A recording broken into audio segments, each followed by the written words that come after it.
Intuition talks, you gotta listen. I won't lose myself for anybody. I'm not sorry. Yeah. 'Cause you build me up to break me down. Never respect the love you found. And I had a voice inside the back of my mind. I always knew it deep down. You don't deserve me, babe, I won't lie. Got no more tears to cry. Oh, no looking back this time.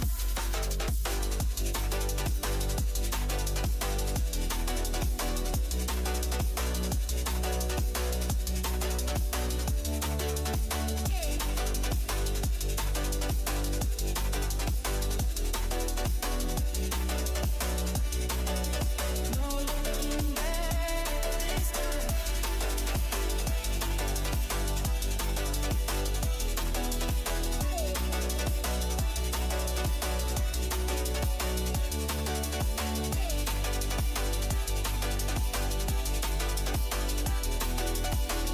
No looking back this time.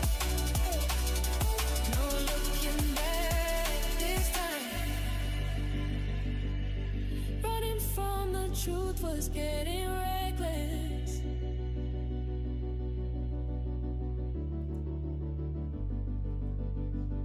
In your arms I never felt protected. Oh.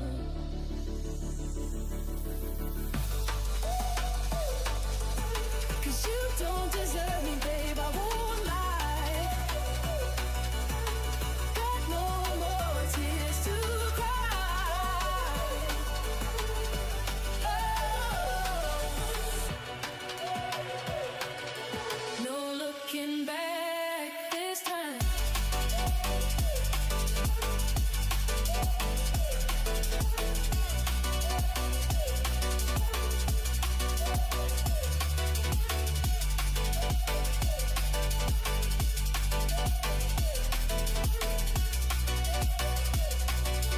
No looking back this time.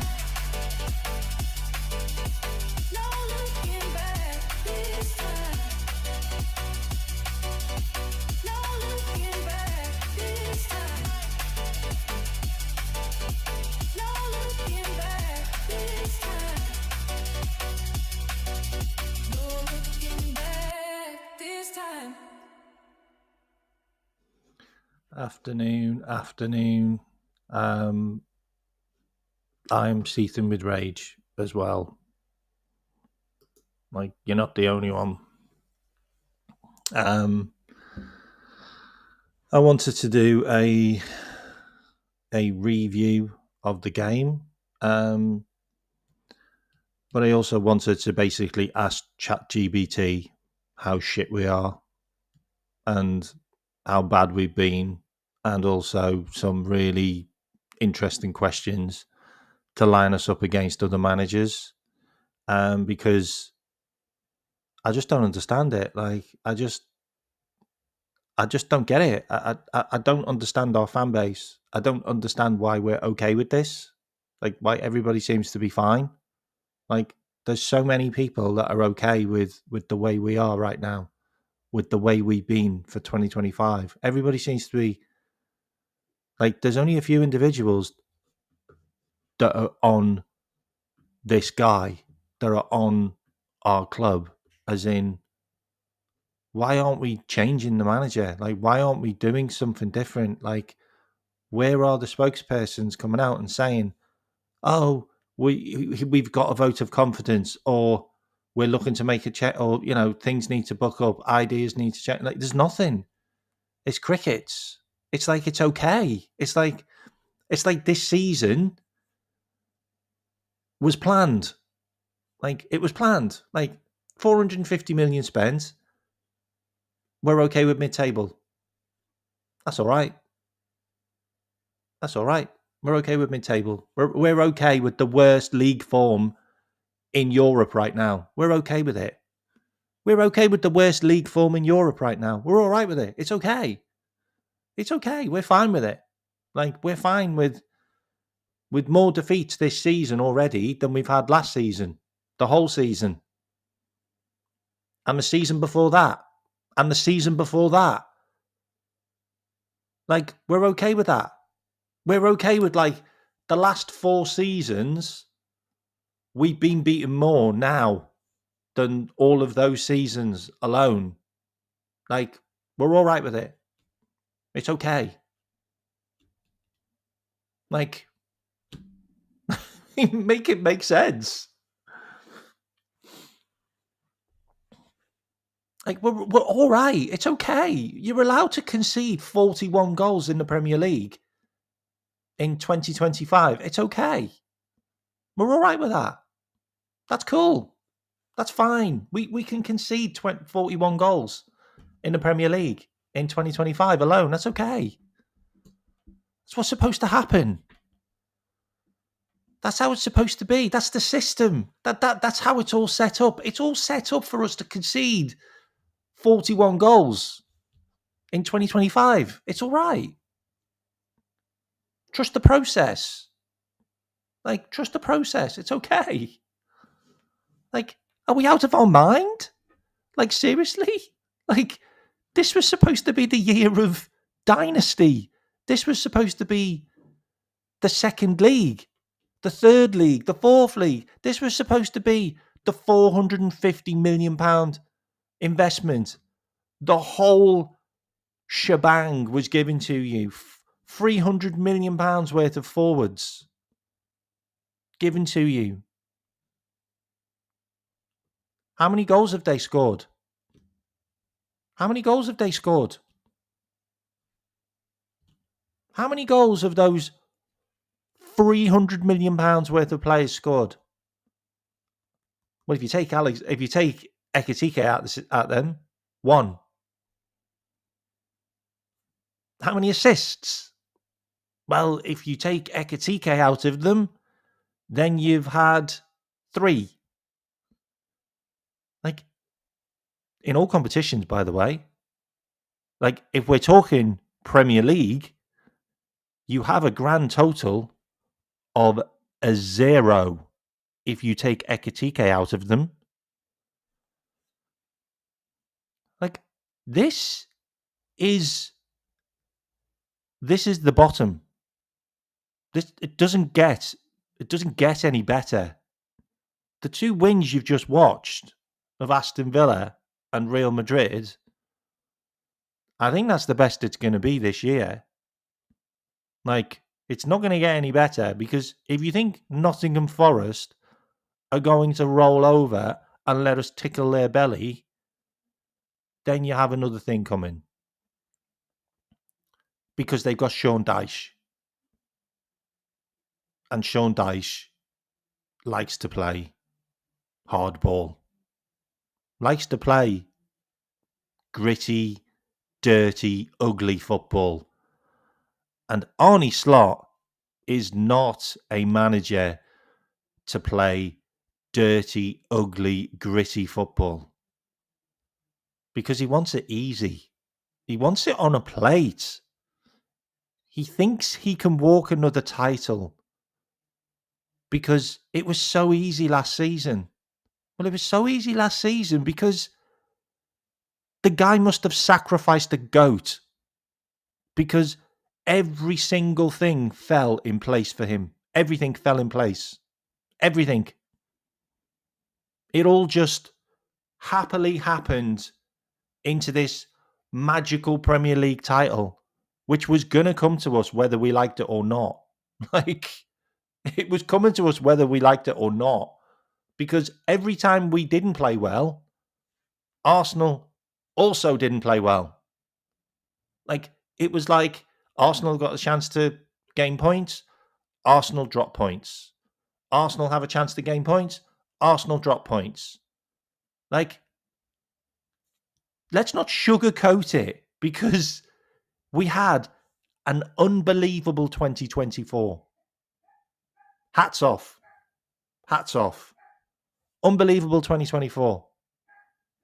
Driven by a Mo Salah Ballon d'Or season. End of. End of. Driven by a Mo Salah Ballon d'Or season. Driven by a Cody Hapko, Luis Diaz. Bangers. Two players that played out of their skin, competing with each other consistently.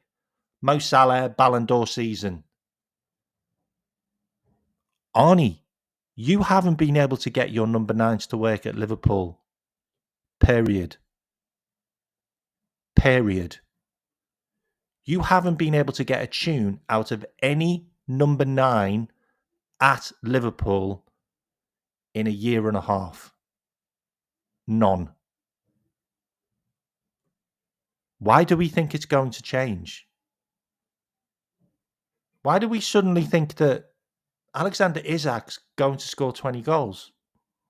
Like, Hugo Ekitike's going to score 20 goals. Like, why have we got so much confidence in these players going to work in an Arnie Slot system when Darwin Núñez didn't? Diogo Jota didn't. They never worked in the Arnie Slot system. Period. The number 10 has not worked in an Arnie Slot system to get us goals and assists. Period. Has the left back worked? Has the left back worked? Did Robbo have a good season last season? Really? Really? How many games do we need to pick out where Robbo was at the scene of the crime? How many games do we need to analyse Robbo and go, God, he was pretty poor? Like, Can we pick 5 games that he had good games last season? Him and Tsimikas played a lot of games between each other. The left back was not great last season. Period. So now I'm giving you 3 positions on the pitch last season when we were amazing. Three positions that weren't great at getting the best out of those positions. Left back, no assists for any left back last season in the Premier League. None. None at all. No goals, no assists. Period. Number 10, didn't create, didn't score much. Period. Number 9, didn't create, didn't score. Period. 3 positions last season Arnie didn't get right. Has it been any different? Has it been any different this season? Tell me.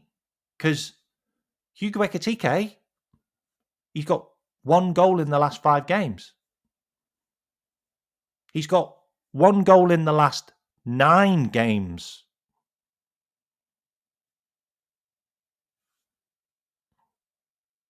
Alexander Isak, 0. 0. Left back this season has been a fucking abomination. Left back has been a car crash. Last night, Andy Robinson was dreadful. Absolutely dreadful. Couldn't pass the ball 5 yards. Was out of position consistently.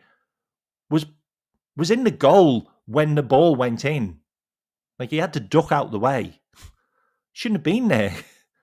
The rest of the team had come out of the pit, come out of the goal line, come off the goal line. Andy Robinson still stood there. Andy Robinson's been dreadful this season. He's been absolutely dreadful. He's had maybe 1-2 good games.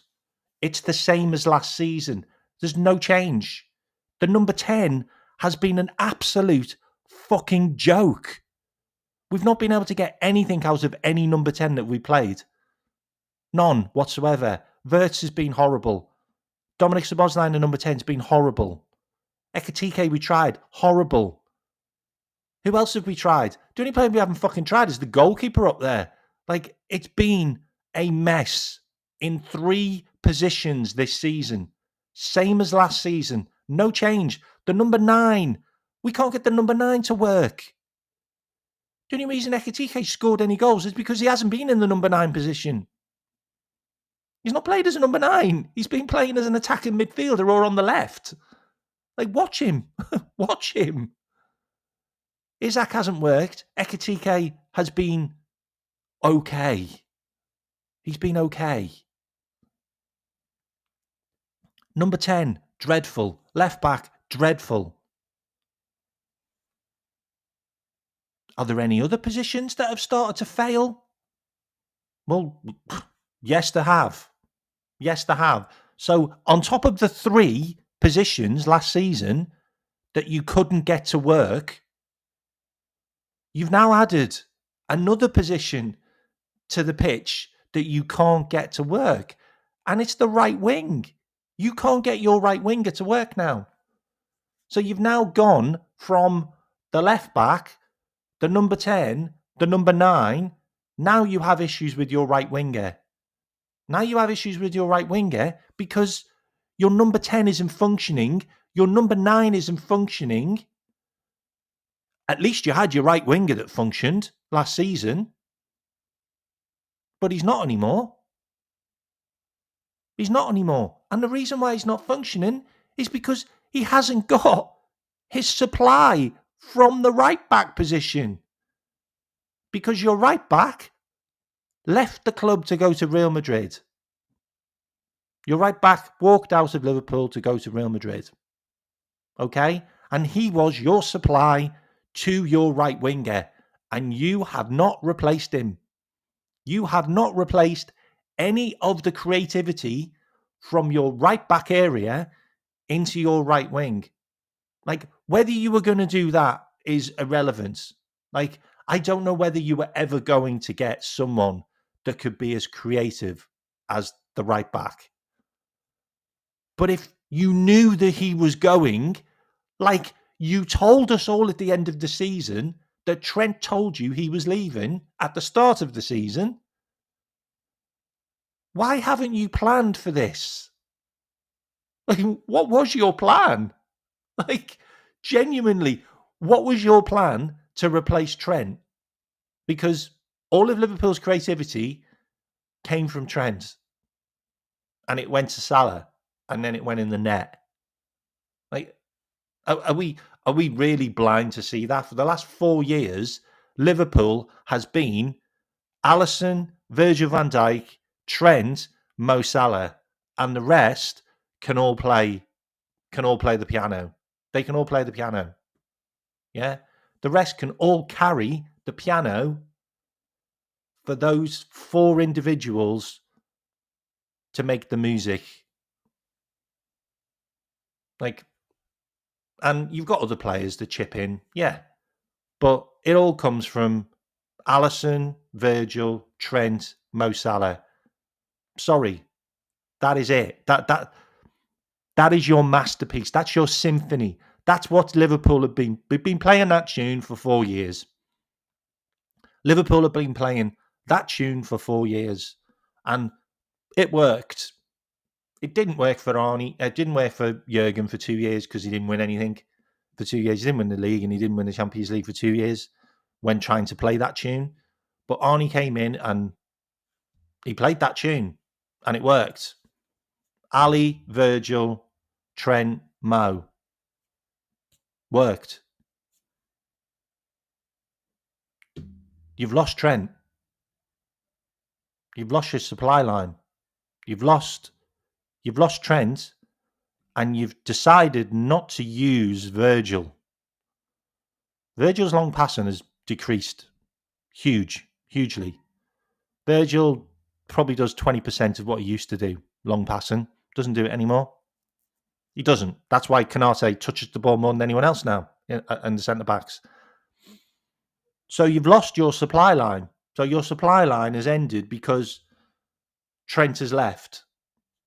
You didn't have a plan. Where's your plan? Tell me where the plan is, please. Tell me where the plan is for the supply line to Mo Salah now.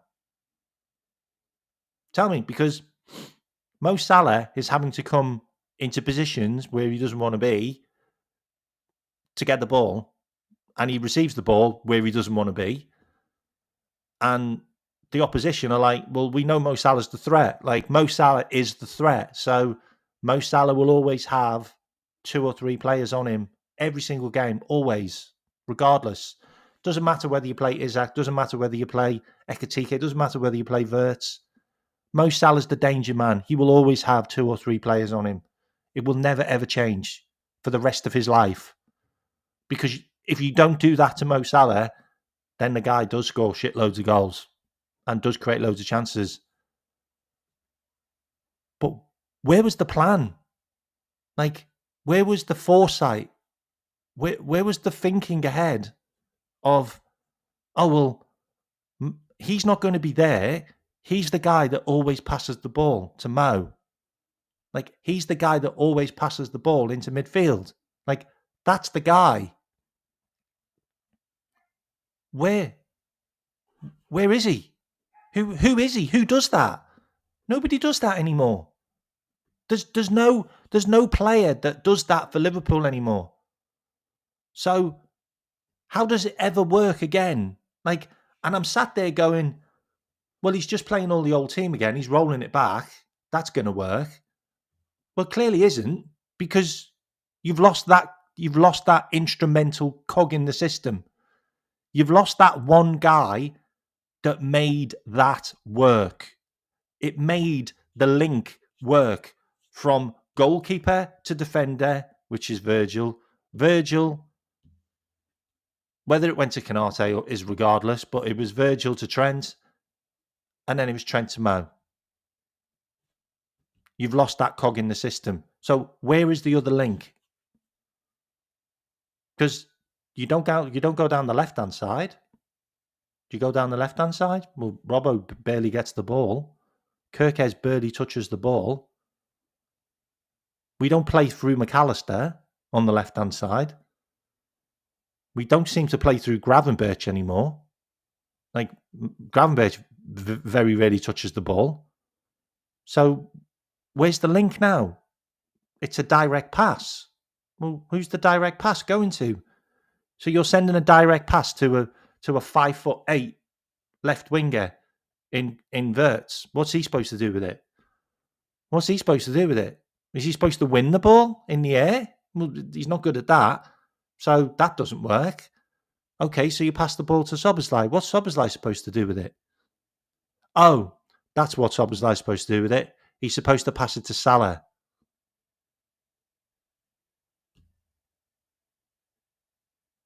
What is Szoboszlai not good at? Szoboszlai is not a great... He's not a great linker. He's not the link guy. He doesn't link up the play. That's not Szoboszlai's game. Szoboszlai's not a playmaker. He's not an orchestrator. He's not the metronome. He's not the guy that's going to be able to make things happen for other players. That's not Szoboszlai's game. That's not Gravenberch's game. That's Wirtz's game. That's McAllister's game. That was Trent's game.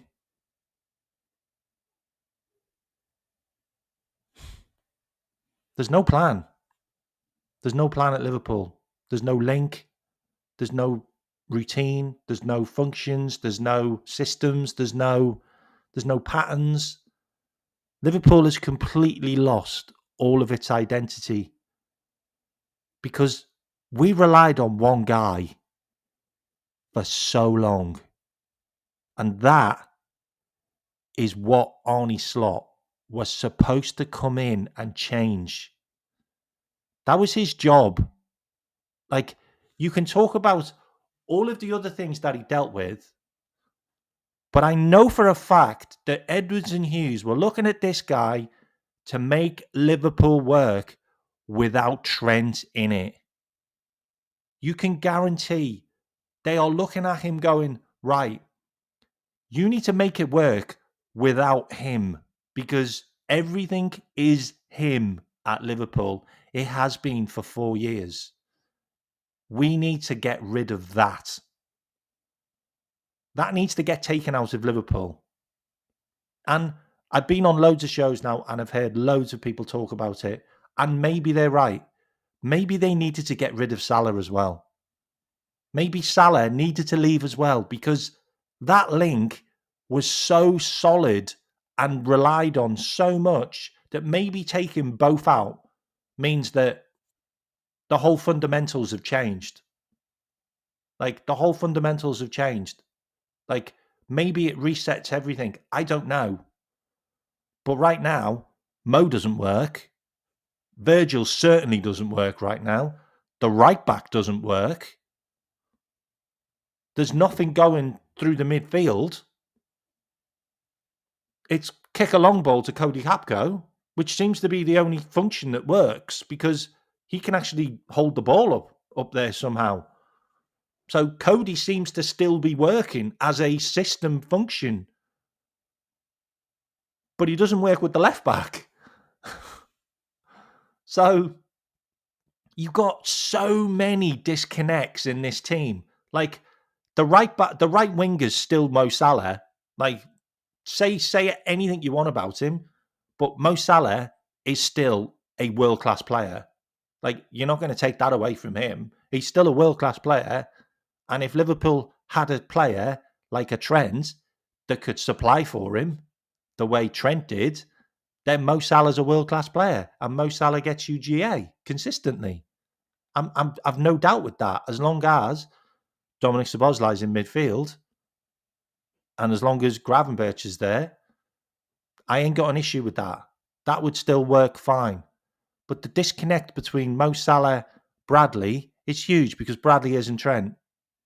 He's not Trent. Okay?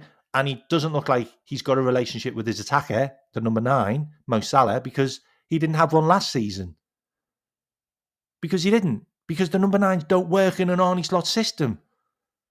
So you're relying on your right winger to get all your GA. Well, he hasn't got to connect with the right back now. So now you're switching it, and you are looking like you are switching it, and you're going down the left-hand side more. Okay, you're getting the ball to Cody, but Cody hasn't got a relationship with the left back because he ignores him. So when Robbo plays, Robbo doesn't play near Cody. Robbo either goes into the centre-forward position for some reason, sits around in midfield, or stays as a centre-back. And then if Kirkez does overlap, Cody ignores him. So there's no relationship there. And Alexis McAllister has been space jammed. That's not Alexis McAllister anymore. Okay? That player there is, I don't know, a cross between Naby Keita and Jordan Henderson in the last year at the club. Maybe even Oxlade-Chamberlain. Like, he's terrible. He's absolutely terrible.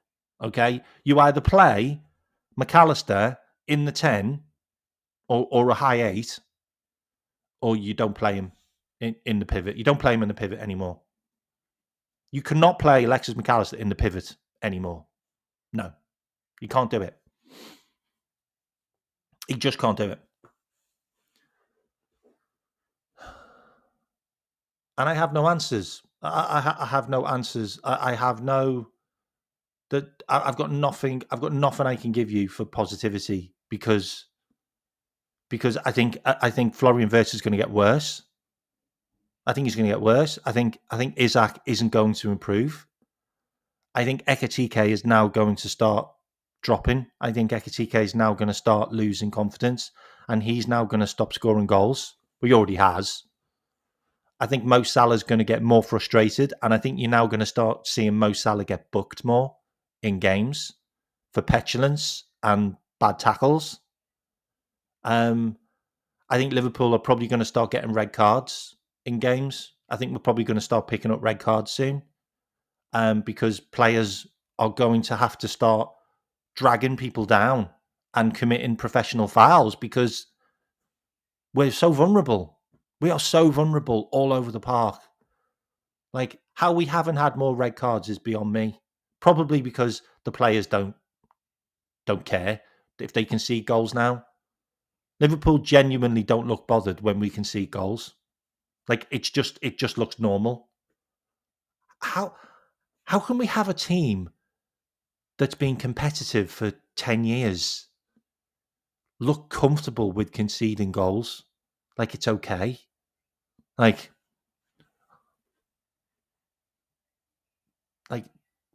how can that happen? Like, the mentality in this team, like the comment from Federico Chiesa, which nobody's really talking about, and I don't know why, really made me sit there and go, we've got a problem here. We've got a real problem. And it was, they got beat consistently. Like, we got beat twice. We got beat by Palace. We got beat by Crystal Palace. We also got beat by Chelsea. And we also got beat by Crystal Palace again. Yeah. And he got asked about the dressing room. And he said, after the games that we got beat, the dressing room was quiet. Nobody spoke. Nobody said a word. He said everyone was quiet. He goes, everybody knew that they were poor and nobody really wanted to say anything because it had already been said. Well, fucking say something, mate. Like, stand up and go, you're a fucking shower of shite. Like, what on earth were you playing at? Like, nobody was accountable. Nobody's got the bollocks to stand up and go, you know what? It's my fault. Especially the manager. When's the manager going to do that? When's the manager going to stand up and say, it's my fault? Like, I haven't been able to get the system to work. It's me. The players have been trying to play my system and it's not worked. Like, I tried the whole of 2025 and it's not been working. Like, the players I've signed haven't been good in my system. Like, there's no accountability at Liverpool. None whatsoever. Like, really? Like, really? Like, the fan base, some fans are asking for the players that we sold to come back. Like, it's because we lost Nunes. It's because we lost Diaz. It's because we lost this guy. It's because we lost that guy. Really? Really? Have you seen who he just signed? Like, and we can sit there as well. And I've thought about this extensively. And I've gone, okay, so we signed Kirkes from a mid-table team. Right. Did anyone think he'd be a mid-table player? He won Premier League Player of the Season in his position. Did anybody think that he would be a mid-table player? Manchester City wanted him. Real Madrid were looking at Kirkes. Like, is he really a mid-table player? I'm genuinely asking you that question. So, is that just because we signed a mid-table player because he's from a mid-table team? Bournemouth are probably going to finish 8th, 9th, 10th this season. So he's a mid-table player. All right, so let's just put that one aside, okay? We spent 45 million on a mid-table signing. 2 seconds, I need to sneeze.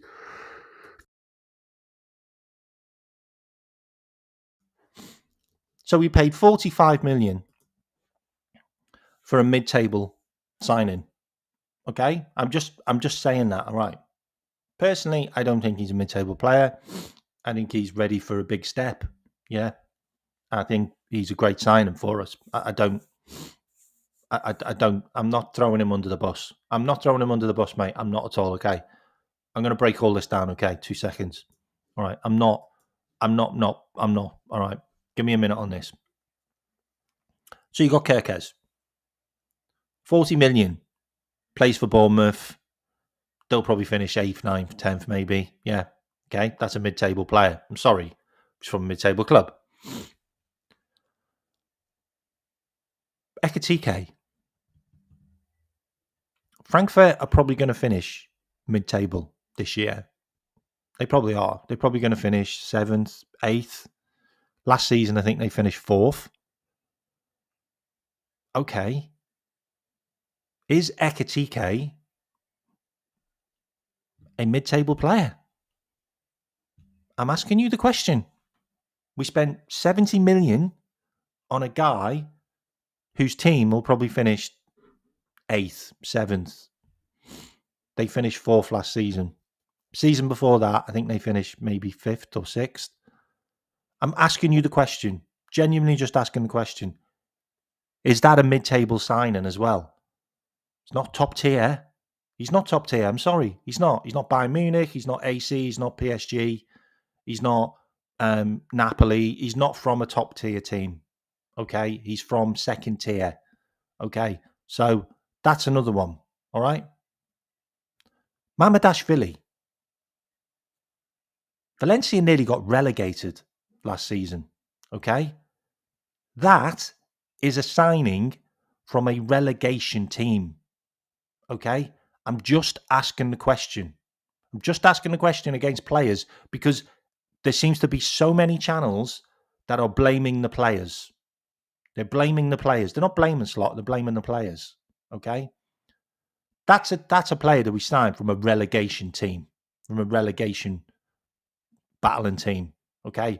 So you've got Kirkes, mid-table, Ekatike, Europa League, stroke Champions League, roundabout there. Yeah. And then you've got Mamadashvili, relegation battling team. Okay. Now you've got Frimpong and you've got Wirtz, who are from a top tier team. Is Bayer Leverkusen a top tier team? Because Bayer Leverkusen finished 3rd last season or 4th. The season before that, with Xabi Alonso, they went unbeaten the whole season. And the season before that, they finished 2nd. Are those two players from a top tier team? I'm asking the question because I would say yes. I would say they're top tier and I would say they are their top players. I would say those two and maybe Hincapie, Taposa, I don't know, maybe one more, Bonifay. You know, maybe there's like one or two more that are top out of their team. Okay. So I'd say they are two that you could hang your hat on that would be great. Yeah. Alexander Isak. Don't come at me. All right. Is he top tier? Because he came from Newcastle, who finished 5th. And the season before that, they finished 8th. And the season before that, they finished 4th. Is he top tier? Because he came from a team that isn't top tier. Newcastle aren't top tier. They're not challenging. They're not that team. So is that another player that's let us down because, guess what? He's probably not good enough. I'm asking the question because all of those players in my eyes were brilliant signings. All of them. Every single one of them. Even Leone, I thought was a brilliant signing. I thought Leone was a fantastic signing. I thought Leone was basically another Dean Huijsen going to Bournemouth. He's going to be a superstar. He's going to be a superstar. Every signing that we made, I was happy with. Even Chiesa. Thought Chiesa was a fantastic signing. So I'm asking you the question. Is it the players or is the coach? Because there's a lot of fans who are blaming the players. Well, they're not good enough. They haven't put enough effort in. It's their fault that they can't work out how to play. Really? Like, we had a dreadful pre-season. Like, we didn't look good in pre-season in any game whatsoever. We didn't. And if you can say we look good against Atletico Madrid played their reserves. Like, I thought our reserve team looked better against Atletico Madrid than the first team. We looked dreadful in all pre-season games. And even starting the season, we didn't look good. There's no games where we've looked good apart from Atletico Madrid. But then we conceded 2 goals. So that kind of went out the window anyway. So I'm asking the question, are the signings the problem or is the coach the problem? Because last season, he didn't sign anyone and he won the league. This season, he signs 6 players and we are 8th and we are out of the Carabao Cup. And we're 8th in the Champions League. We are the same points away from Arsenal than we are away from Wolves, and Wolves are in 17th place. We've lost more games this season in the Premier League than we lost in the last 5 Premier Leagues. So is it the signings or is it the coach? It's a genuine question to ask because for some reason, everybody wants to give this guy more time. And more time puts us in 12th. More time gives us copium. And I said this on a couple of shows now. It's 1 step forward, 2 steps back for Liverpool under Slot. When is it going to be 3 steps back, no steps forward? Because it's now going to be lose, lose, lose, no win. Because I'm not looking at games now thinking we can win. I'm not looking at any games thinking we can win. Like, I didn't think we'd beat Aston Villa. But Aston Villa pulled their pants down and basically give us a goal. And then we deflected one in. Big deal. Seriously, I didn't think we beat Real Madrid. But I did if he played the way he played against Real Madrid last season. And he did. And also Xabi Alonso, for some reason, came to Anfield and thought he could outplay us. Like, at our own possession-based arse ball. And Xabi Alonso played 3-2-5, which was weird because that's what we've been playing this season and we've been crap. And we played 4-4-2. And then we go back to 3-2-5 against Manchester City and get our asses handed to us. So maybe he goes back to 4-4-2 against Forest and we win. But do you think he's going to stay? Do you think he's going to stick with this formation? And this is the question. This is the $1 million question. Like, if we win games playing a great formation, which might be a bit old school, or it might be a bit like what Jurgen did, or it might not be Slot's philosophy, he isn't going to stay like that. He's not going to continue to play that formation. He won't carry on playing that way because he wants to play his style. He wants to play his system because he's going against everything he believes in? And do we want to keep a manager that is playing against his own beliefs?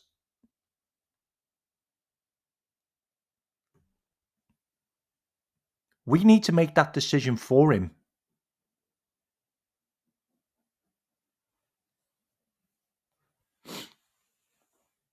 We need to make that decision for him. That's probably the reason why Jurgen left. It's probably the reason why Jurgen left us, because he had to change everything and he didn't like it. He got found out and he had to rely on Pep and Linders. And he had to start this inverted stuff. And then he had to start relying on this system where it was, well, give it to Virgil, give it to Ali, Ali gives it to Virgil gives it to Trent gives it to Salah. Goal. And if that doesn't work, what have you got? What have you got? And I understand that, we need to get away from that. But we haven't got away from it.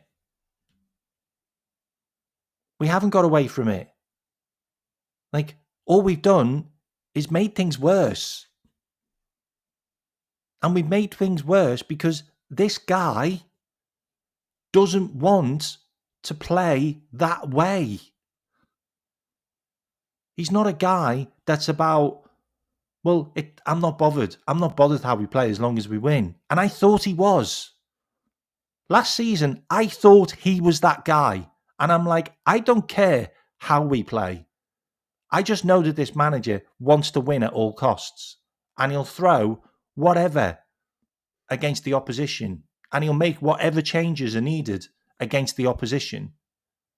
Because the result is more important than anything else to him. And I'm like, I am down with that. That's Jose Mourinho stuff for me. That's the stuff that is going to win you championships. That's the stuff that's going to get you games. It will get you over the line. But it doesn't feel like that. In 2025, he is hell-bent on making his way work. It's his way or the highway. And that's the reason why Elliot's gone. Quansah's gone. It's the reason why Joe Gomez doesn't get a look in. It's the reason why Chiesa doesn't get a look in. It's the reason why Curtis Jones really doesn't get a look in. It's the reason why.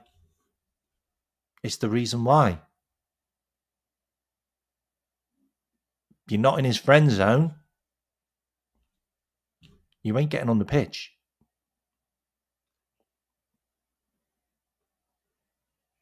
And I understand he won the league. And that's the argument everyone has. Well, he won the league. Well, he won the league. Well, he won the league. Well, he won the league. And I'm like, okay. But he ain't going to win the league this season. It's done. It's done in November. We're out of a title race in November. I don't think that's ever happened under Jurgen. I don't think we were ever out of a title race in November, but we are.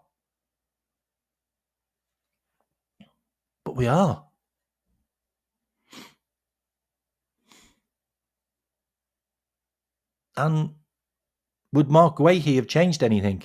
Really? Would Mark Guehi have changed anything? Would he have played three at the back with Mark Guehi? Well, I think the answer is no, because he could play three at the back now, but he's not. He's not.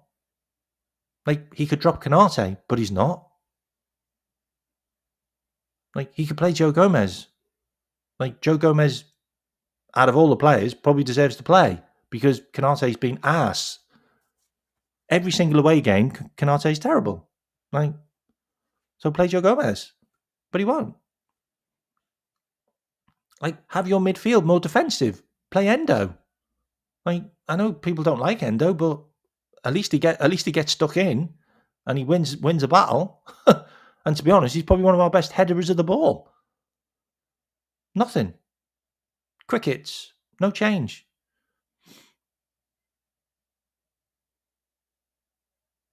So the question is,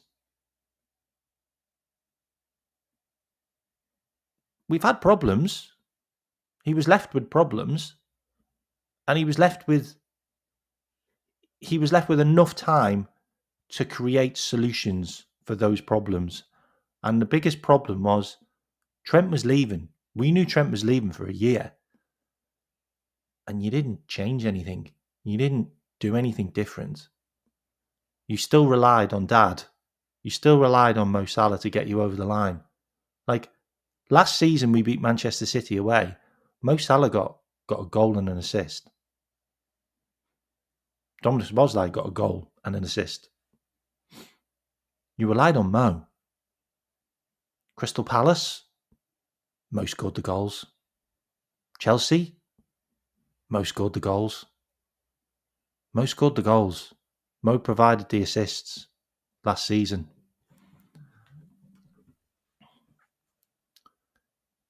He hasn't got that link anymore.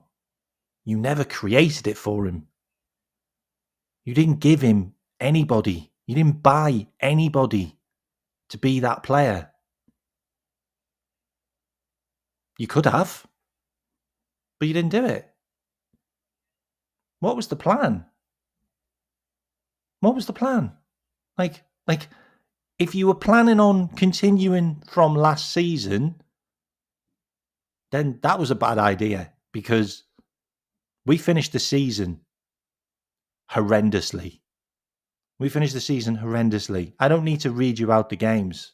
I don't need to read out the scores. In 2025, we were 14th in the table in form. Like the 2025 onwards in the Premier League, we were 14th in Premier League form. So if you were continuing that, then good on you, because that looks like where we're going to end up. Like, that form that we ended last season is the form we have taken into this season. It's only through mad individuals like Chiesa and Rio and Mo that we're actually 8th. Otherwise, we could have drew at Burnley. That's 2 points dropped. Like, I'm being real. Like, I'm being completely real here, okay? If you really want to tally up the points, yeah? You really want to tally up the points, I can tell you right now where we'd be in the league.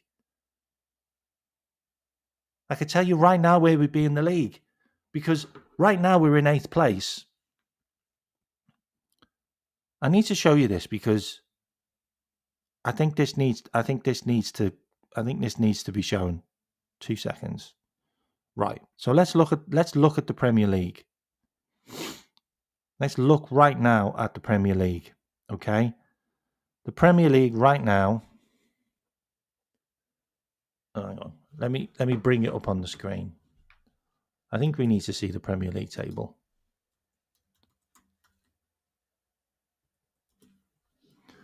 We need to see the Premier League table. Right. Can't believe I haven't shared my screen. I don't normally do an entire show just talking. I normally have screen stuff. Okay. So let's look at the Premier League table. Okay. Right. Let me just get rid of the chat. I'm sorry. Okay, the Premier League table. I don't think we need to go as low as 18th. Okay. So look at the Premier League table, yeah? All right. Liverpool's form in the Premier League is 4 defeats in 5. Okay. Right. We are currently at 18 points. All right. Arsenal, we could have drew. If it wasn't for Dominic Szoboszlai, we'd have drew that game. Okay, let's take 2 points off that. Okay. Individuals. This is what I'm talking about. I'm talking about individual moments. All right. That's not team. That's not Arnie. That's an individual that's pulling something out the bag for the team. Okay. Individual moments. Dominic Szoboszlai, take 2 points off the number now. Right. We're now on 16 points, which puts us in 11th. Okay? Rio Engamoa scoring the winner in the 94th minute or 90. I don't even know what minute that was now. Take off the Rio goal. Individual moments. Yeah? What are we on? We're on 14 points. Now we're in 14th place. Okay. I've not finished. Bournemouth. Bournemouth, we won 4-2.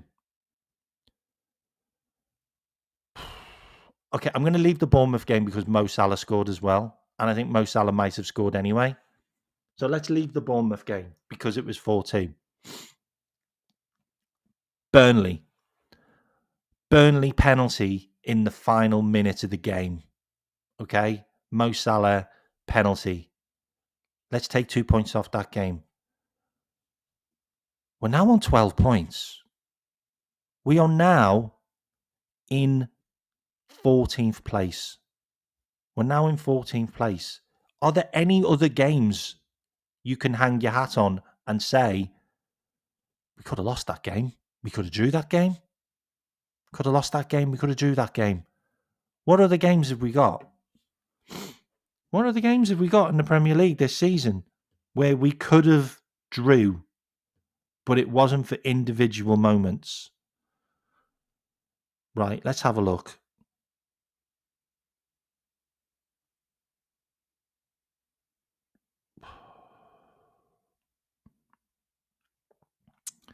Burnley, Arsenal, Newcastle, Bournemouth. I can't say the Bournemouth one because we scored 2 goals. Everton. Could have we drew against Everton? No, I'd say we played quite well against Everton. Crystal Palace, we lost. That was a loss all over. First half, we were battered.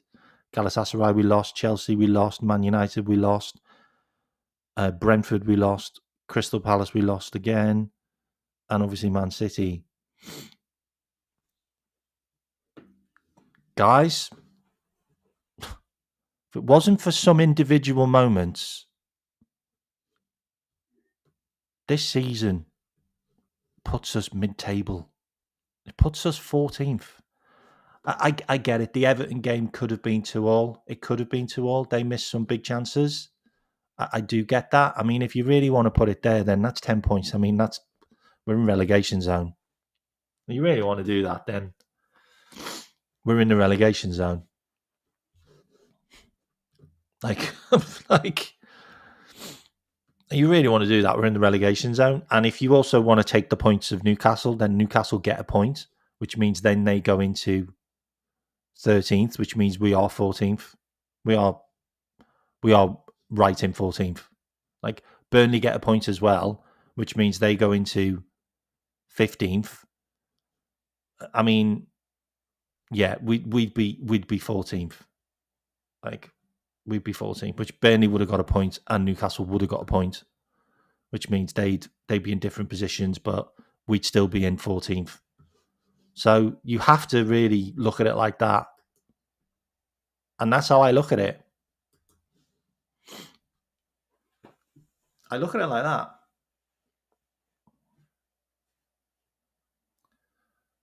And I don't say this lightly. I really don't. But for me, it's a new manager. Like, it's a new manager. Like, I haven't done a stream purposely slot out. Like, I haven't named a stream slot out. Like, I don't want to be like associated with I'm that guy. But I have told everybody about this. Like, I've been talking about the red flags. I've been talking about all of the warning signs. Everything I've seen has been giving me. It's been giving me Brendan Rodgers vibes. Like, his substitutions, his press conferences, the way he's treating the players. Like, the system's not working, but you continue to play it. Like, the defending's just gone out the window. Like, everything about Liverpool now is giving me Brendan Rodgers vibes. And Brendan Rodgers had a really good attack. Same Same scenario.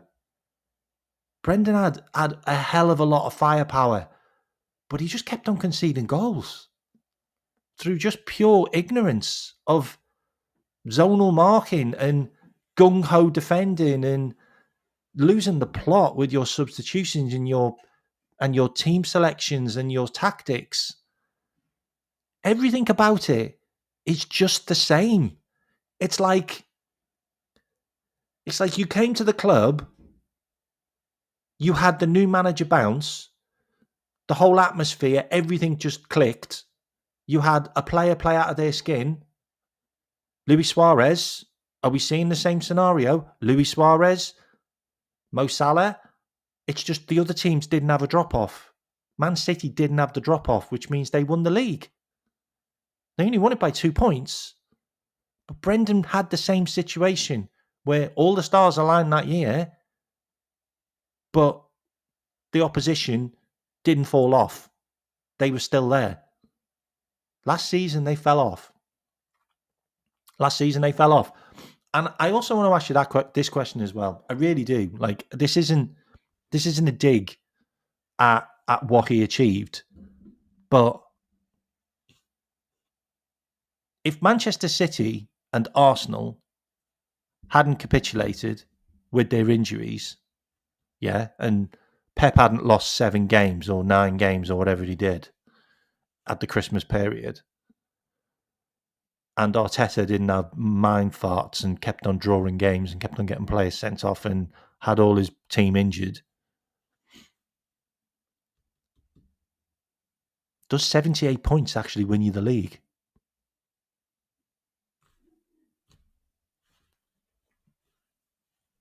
Does 78 points win you the league? I need to ask you that question. Sorry, 84 points. Does 84 points win you the league?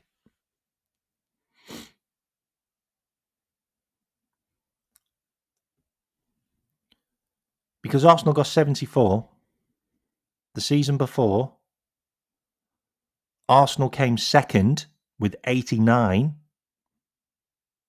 I'm just saying it. I'm only giving you the numbers. Arsenal finished second with 89. Liverpool finished third with 82. Yeah, that was with Jurgen. That was a poor season under Jurgen, finishing third. The season before that, Arsenal finished second with 84. Liverpool finished fifth with 67. That was the mad season when we lost all our defenders. So that wouldn't have won you the league. 2021, 2022. I'm being honest. I'm being straight up honest here, okay? Liverpool finished second with 92. So he wouldn't have won the league with that number. Okay? That's 2021, 2022. 2020, 2021. Manchester City won the league with 86. He wouldn't have won the league that year too. I'm just being honest. Arne Slot would not have won the league. He wouldn't have won the league in 1920 because 99 points won the league. How far do we need to go back before Arnie would have won the league? Because he wouldn't have won the league in 1819 because 97 points was second place. 1718. He wouldn't have won the league in 1718. I'm being straight up. 84 points would not have won you a league all the way back until 16, 17, no, 15, 16. There you go. 84 points would have won you the Leicester League. And this is the question I need to ask. And I know this hurts. I know this hurts Liverpool fans. But I've said it before and I'll say it again. What we did last season was a Leicester. We did a Leicester last season because the last time anyone won the league with 84 points or below was Leicester. And that was 2015-2016. So you won the league, Arnie. Respect. But you did a Leicester. Because 84 points wouldn't have won you the league in any other season. In any other season. Until 15-16. And should we have a look before 15-16? No, you wouldn't have won the league then either because Chelsea won it with 87 points. And do we go even further back, 13-14? No, you wouldn't have won the league then either because Liverpool came second with 84 points, and that was Brendan Rodgers. That's my point. That's my point. We had a Leicester season when everybody collapsed. Everybody collapsed. That's exactly what happened with the Leicester season. Nobody went with Leicester because they all fell off. Everybody had a drop. Everyone, every big team had an absolute calamity.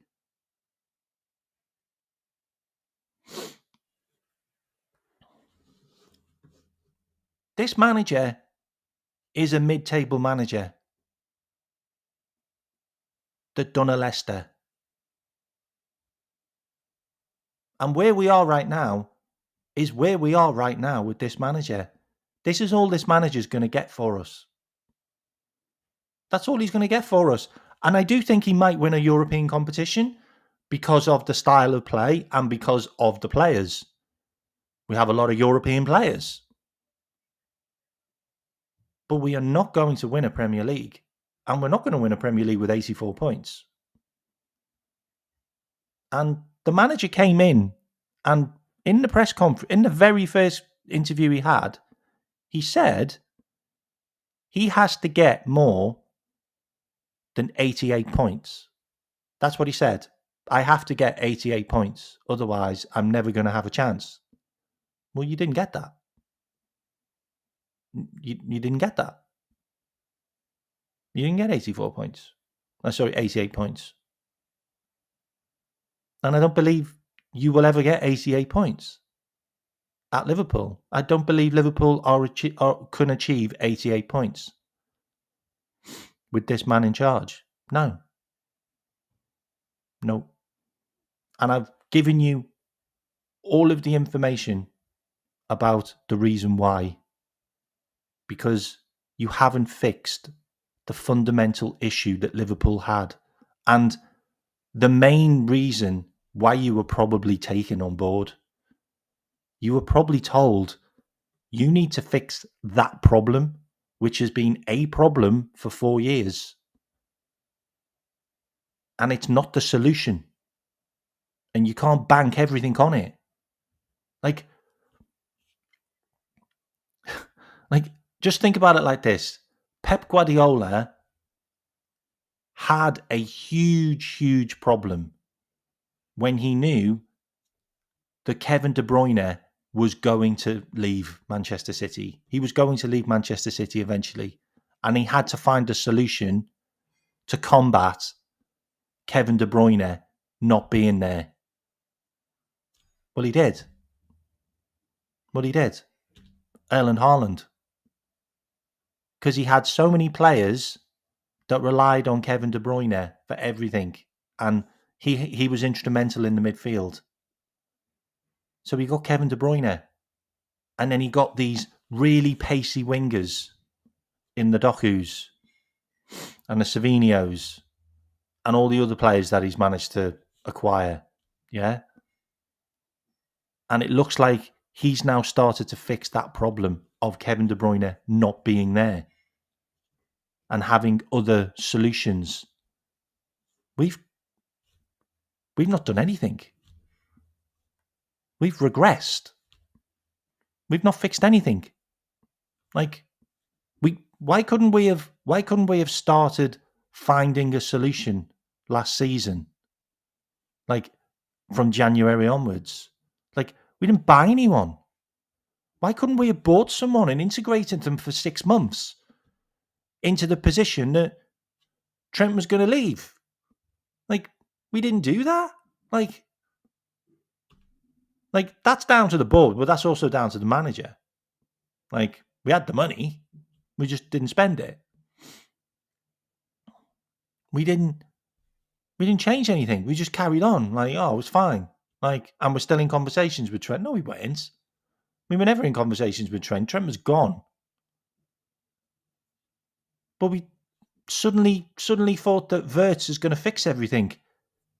Arnie doesn't even know where to play Wirtz. Like, it's taken him a quarter of a year to go, you know what? I need to put him on the left.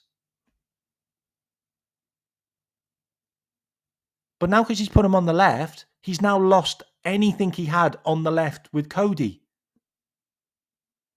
which is more than he's had on the right from Salah. Every single decision he makes is a problem, is causing another problem in another area. Like, you pick Robbo, then you're losing any attack that you've got on that side because he hasn't got it, and he's pointless him even doing it. So you're causing a problem there. Then you pick Kirkes. Well, Kirkes is a problem because he can't play inverted or centre-back, which Robbo is okay at, but he's not great. So you caused the problem there. Then you've got the issue with the right back, which there's no point even talking about it. Like, you either play Conor Bradley or you don't. Like, you play Conor Bradley or you play Joe Gomez. But you won't play him, so you'd rather play Dominic Szoboszlai. Like, you're causing problems all over the pitch. And you continually want to play Canate, who's been horrendous all season and is also going to leave the club. So you've got that other situation, which you already had with Trent, which was a problem. I don't care what anyone says. Trent not signing a new contract last season was an issue. It was an issue. You've got the same situation with Canate. Why didn't you just sell him in January? You should have sold him in January and got a replacement in Guehi. You should have just got that done quickly. Get that out. Just get him gone. Go Canate.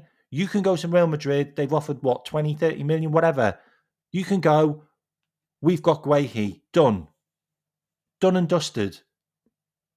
Maybe give Gomez to bloody Palace. I don't know.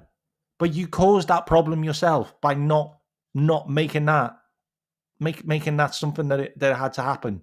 So you caused that issue yourself. Defensive midfield. We haven't got one. Like, we played Gravenberch as a defensive midfielder last season. He doesn't play like that anymore. Because he's been told by the manager to get forward more. And now Gravenberch has got, 3 goals? Like 6 GA or something? Like, Gravenberch isn't that guy. Doesn't need to be that guy. Shouldn't be that guy. But he is. So you take a midfielder out of your defensive midfield setup. Now we don't have one. McAllister cannot play in the pivot anymore. That's glaringly obvious. It's clear as day. He is not a pivot player anymore. End of. You play Curtis Jones or you don't play anyone. Curtis Jones or Endo next to Grav. That's it. Or you play Dominic Szoboszlai. I don't care. But McAllister should never be in that position ever again for Liverpool. He's dreadful. Can't do it. Doesn't do it for Argentina. Terrible. And then 10. Like, do we need to even have a conversation about the 10? Like, it's just an abomination. Like, it just doesn't work. Nobody works in that position apart from Dominic Szoboszlai. But if you play Dominic Szoboszlai, then you get nothing out your number 9. Nothing out your number 9. Full stop. Number 9 does not work at Liverpool with Dominic Szoboszlai as your 10. Does not work at Liverpool with Florian Wirtz as your number 10, with Curtis Jones as your number 10, with Alexis McAllister at your number 10. The number 10 doesn't work at Liverpool. The number 10 does not work in the Premier League. Can we all admit that? Arsene Wenger couldn't have said it any better. As soon as we signed Florian Wirtz and promised him the number 10 position where he plays centrally, we destroyed our midfield and have never fixed it since. Full stop. That's it. That's it. That's what you've got. That's exactly what you've got at Liverpool. You've got a totally dysfunctional midfield because you made it that way. The players didn't make it that way. The manager made it that way.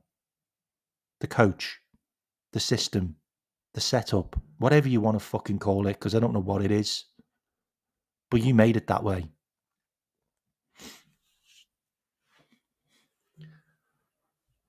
And you made us what we are right now. And what we are right now is a mid-table functioning team. We're not a mid-table team. We're not a mid-table club, but we are a mid-table functioning team. And I don't see us beating Forest. I don't see us beating Forest if you're basically telling everyone in all the press conferences that your Achilles heel is a set piece and a long ball and a long throw. You told everyone that. Like, do you think you're going to get anything different from Sean Dyche? You think you're going to get anything different from Sunderland, who've got the longest thrower at throws playing for them? And guess what? They're pretty good at them. Look what they did against Arsenal. I don't see us changing. Do you see us getting a result against West Ham? How do West Ham play? West Ham play counter-attacking football with Espirito Santos. And now West Ham are winning games. So do you think we're going to get a result against West Ham? And Jared Bowen, yeah, that Jared Bowen who always scores against us. Oh, and do you think we're going to get a result against Wolves, who's now probably going to have a new manager bounce? Seriously? Like, and then you got Brighton. You think you're going to get anything out of Brighton? Every single time we play Brighton, it's a high-scoring game. And the last couple we've lost. And then you go into 2026 with Arsenal, Manchester United. They're your first couple of games. Stick that in your pipe and smoke it. Because if we've still got this guy, do you think we're going to do anything against them? And have you seen our last 6 games of the Premier League? Have you seen our last 6 games? Because if we are anywhere near mid-table, there's no reason why we couldn't be in a relegation battle. And I'm not kidding you, because our last 6 Premier League games are absolute humdingers. We've got Brentford, Villa, Chelsea, Man United, Crystal Palace, Everton. Oh, and Fulham, because we do well against them. And then Brighton, and then Tottenham, and Wolves, and West Ham, and Forest, and Sunderland, and Man City, and Newcastle. No games are easy. No games are easy for Liverpool. And then you've got Bournemouth away. And then you've got Burnley at home. And then you've got Arsenal away. And then you've got Fulham away. Then you've got Leeds at home. Then you've got Wolves at home. You've got Tottenham away. You've got Brighton at home. But the next 3 games, Forest, West Ham, Sunderland. What are we looking at? Are we looking at a point? Are we looking at 2 points? Are we looking at 3? Like, this is Liverpool. Like, we'd be sat there going, oh, well, that's 6 points. Sorry, that's 9 points. That's easy. That's 9 points. I'm not looking at Liverpool now thinking we've got 9 points against them. I'm looking at Liverpool thinking, oh, hang on a minute. West Ham play. Well, that's at their ground. They've been pretty good recently. And Forest, well, we got beat by Forest last season, and we only beat them because of Darwin Núñez moment. Is that what we are? Liverpool are now a moment team. Is that it? We spend 450 million and we are a moment's team. That's Ruben Amorim's team last season, is a moment's team, where the only teams he beat were the ones that got relegated. Like, that's a Ruben Amorim team where he managed to draw against Man City and Liverpool last season. They were like his highlights. They finished like 14th. Liverpool are on the form to finish lower than 14th. We have the worst form in Europe right now in the league. Like, I'm not sugarcoating this. There's no cherry on top or anything. There's no positivity.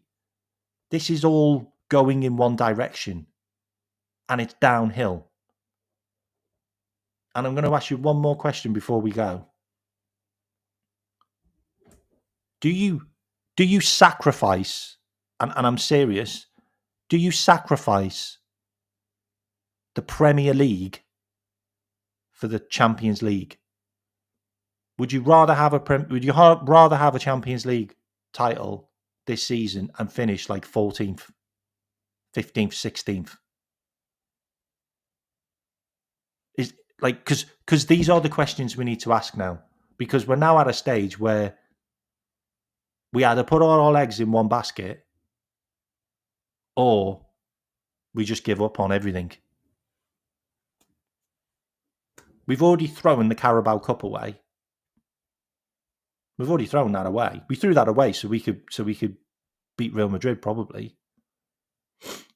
But you spend 450 million on lots of new players, lots of shiny new toys, and we bin the Premier League completely. I'm talking bin it. I mean like 15th, 14th, 15th, 16th, like Tottenham and Manchester United, and win the Champions League. But I will say that we might have to go through Manchester City and Arsenal and Chelsea to even get, and Newcastle, by the way, to even get to the Champions League, because there are five really good English teams in that Champions League. Like, whether you count Real Madrid, Bayern Munich, Barcelona, Napoli, PSG, whether you count any of them, you've still got Man City, you've still got Chelsea, you've still got Arsenal, you've still got Newcastle, you've still got Tottenham. They're all in between 1st and 12th. You've still got to get past one of them.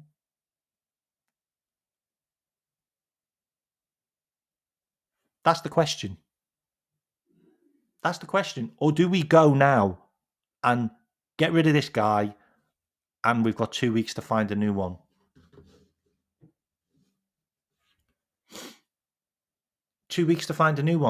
And at least the next 6 months, you're going to have a bounce.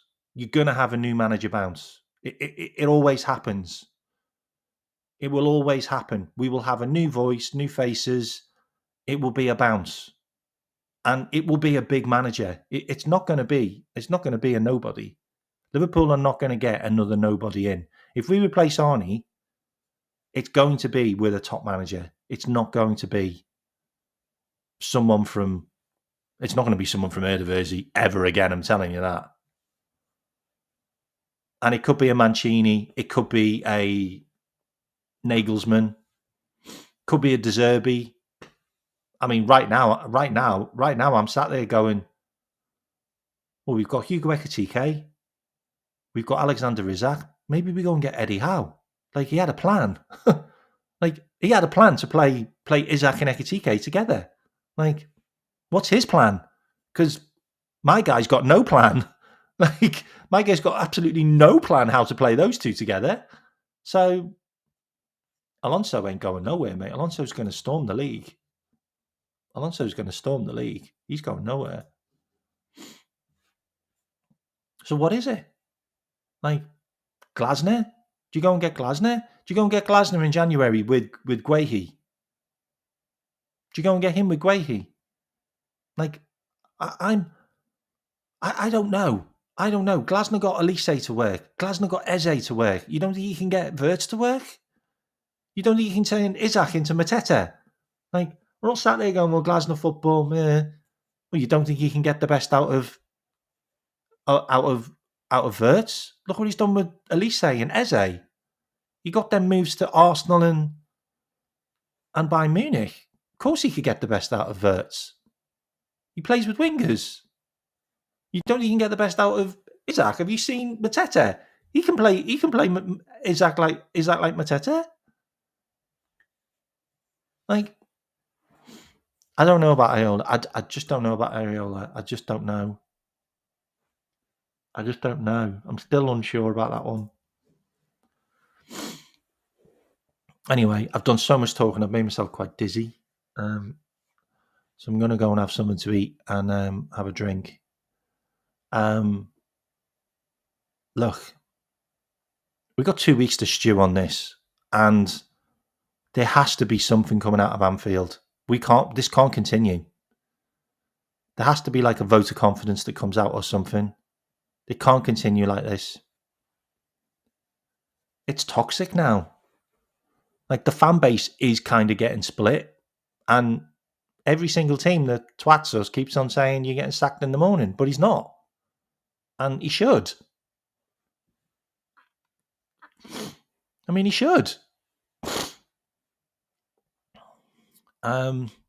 Anyway, I've done an hour and 26 minutes, and I do apologise for waffling on, but I had to get this out of my system, and I hope you've all enjoyed the show. If you can, hit the likes, and if you do want to subscribe, please do. And I am going to do a rabbit hole on Wednesday. I didn't do one on Sunday because I was just too angry. I'm sorry. And I spent like an hour on bloody Football Terrace. So I had a big argument with Tom Little on there. If you want to go and check that out, go and look at the video that I reposted on my channel. That was with a gal. I actually agreed with a gal, which is something I thought I'd never agree with, but I did. But yeah, you all have a wonderful evening. And look, if you've got any ideas or solutions, definitely put it in my comments. And any managers that you think would be a good pick, put it in my comments. And if you want me to do any more shows on this, then let me know, and I might do a deep dive on just where it all went wrong. Like, I haven't got the solutions on how to fix it, because I think the only thing we can do is get rid of the manager. I think that's the only solution to fix it, because the players can't do it on their own.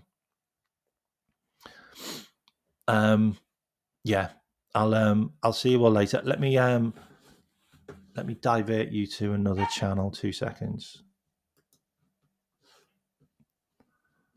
Let me divert you. 2 seconds.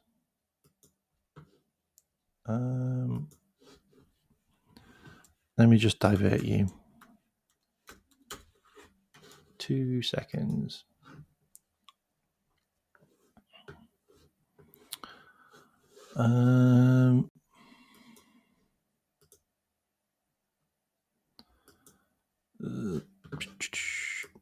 Right. Okay, so actually, I'm just going to send you to Quasi, because I've just been talking to him anyway. So I'm going to send you to his channel. So go over and go over and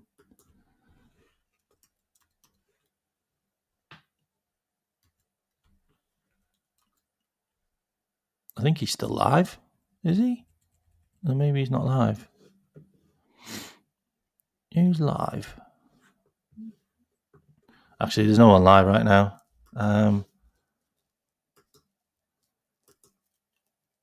Is Quasi still alive?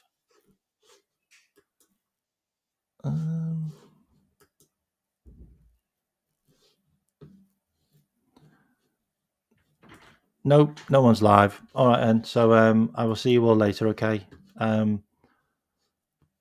Yeah, just go and check it out, Emil. I've done the repost on my channel, so just go and check it out. You can go and watch it. It's like 17 minutes long, but we agreed on quite a lot. No, I didn't refresh YouTube. That's why it said he was still live.